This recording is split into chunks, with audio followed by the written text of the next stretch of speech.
चलिए रुक करते हैं अगली खबर का, जो कि गेहूं से जुड़ी हुई है। वैश्विक गेहूं बाजार से इस समय की बड़ी खबर कि मिस्र ने अपने गेहूं आयात में सालाना आधार पर कटौती कर दी है, जिससे अंतर्राष्ट्रीय अनाज व्यापार की दिशा पर असर पड़ सकता है।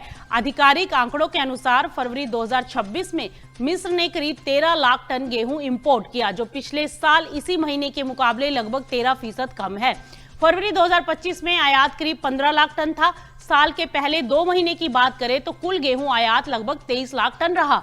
सप्लाई के मोर्चे पर रूस सबसे बड़ा निर्यातक बनकर सामने आया है।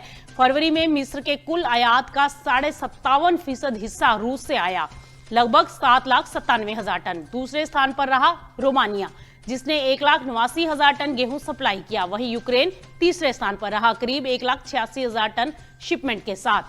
वहीं ग्रेन ट्रेडिंग कंपनी का कहना है कि आने वाले समय में इसका असर बाजार पर दिखाई दे सकता है। और फरवरी में कुल आयात का 53.6% हिस्सा सरकारी खरीद का रहा। सरकार ने 13 कार्गो शिपमेंट के जरिए करीब 7,41,000 टन गेहूं खरीदा है। अब बात घरेलू बाजार की जाए तो मिस्र में गेहूं की कीमतें तेजी से बढ़ रही हैं। पिछले एक हफ्ते में दाम करीब 6% बढ़कर 13,000 मिस्री पाउंड तक पहुंच चुके हैं। इस तेजी की सबसे बड़ी वजह है अमेरिकी डॉलर के मुकाबले स्थानीय मुद्रा की कमजोरी, जिससे आयातित गेहूं महंगा हो गया है।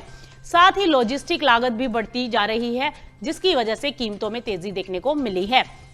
ऐसे में ट्रेडर्स कह रहे हैं कि समुद्री माल भाड़ा दरों में लगभग 36% की बढ़ोतरी आई है और भाड़ा $22 प्रति टन से बढ़कर $30 प्रति टन तक पहुंच गया है।